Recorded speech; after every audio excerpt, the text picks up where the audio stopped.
Ja, generalno gledano sem kar zadovoljen.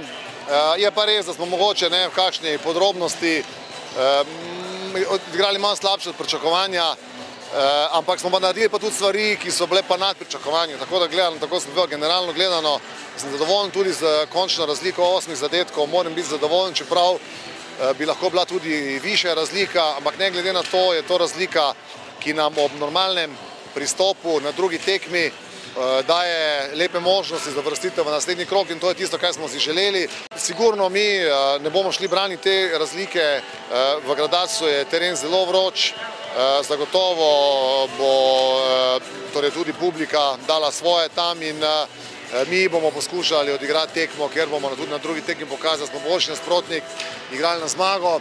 Gremo na balkanski teren, kar vemo, da je vedno vroče in jaz mislim, da kljub vsemu moramo to razliko pozabiti, iti v novo tekmo, kot da rezultat nič proti nič in napraviti vse, da bomo napredovali v naslednji krog. Jaz mislim, da imamo mi dosti kvalitetnejšo ekipo, je pa res, da v športu favoriti ne zmagujejo vedno. Vseeno mislim, da je danes odločila naša daljša klop, da imamo močnejšo, fizično boljšo ekipo in upam, da nam bo v Bosni uspelo zdržati to prednost.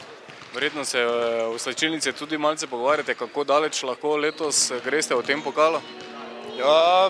Ja, res je, da vsi si želimo čim dlje priti, kljub temu pa se zavedamo tega, da moramo vsako tekmo iti posebej, korak za korakom, kajti le tako lahko prideš do končnega uspeha.